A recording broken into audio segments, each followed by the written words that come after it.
All right, doing a quick unboxing here of the Solaredge backup interface. First thing to note, this thing is very heavy. It's like 80 pounds or something. Got some kind of a bracket. Got the classic Solaredge bag. Oh, here's the real bracket. That should look very familiar. And now we've got, whoa, this weird accordion packaging here. More on the top. And there she is. All right, we have now taken off the cover with our standard hex screwdrivers. First, we've got, looks like some pretty large grounding lugs there. Neutral terminates there.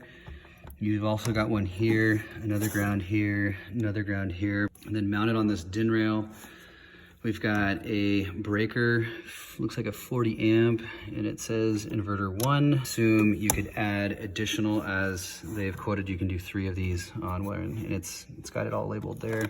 Then we've got the revenue grade meter. It says AC, COM, and fault there. I assume this is for the CTs, the external ones. Looks like the grid lands there. Let's pop that cover open, see what we got. Oops. Bring your A game. And that still does not come loose.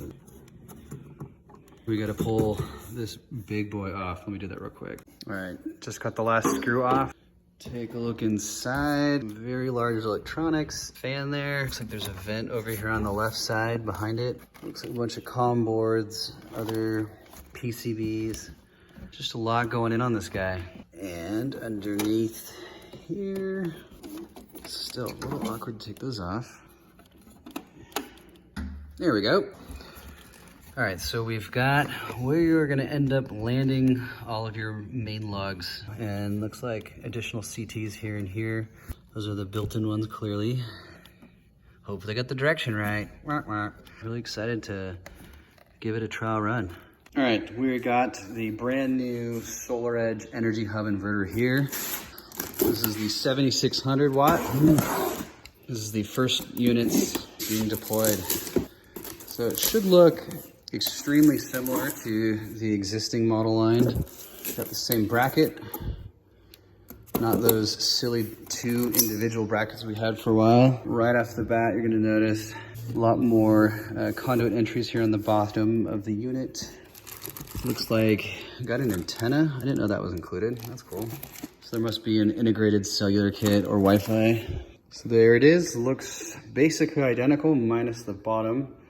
Let's open it up. All right, finally got both the upper and DC disconnect cover off. There's a lot more than a DC disconnect on this guy.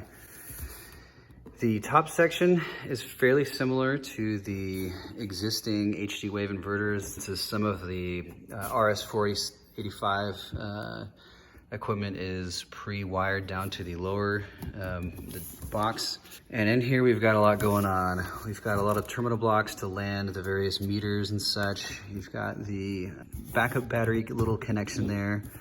You've got your actual battery input, the PV inputs, the 2 of them, DC disconnect, our revenue grade meter.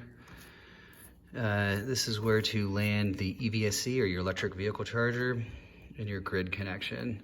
The other thing to note, it is pre-wired here with an antenna on the back. And underneath, you can see why Solaredge recommends using a gutter, because you have a ton of connections to make here. It also pops out here underneath, which is not the same as the standard HD waves. So pretty excited to get this guy and start rolling them out.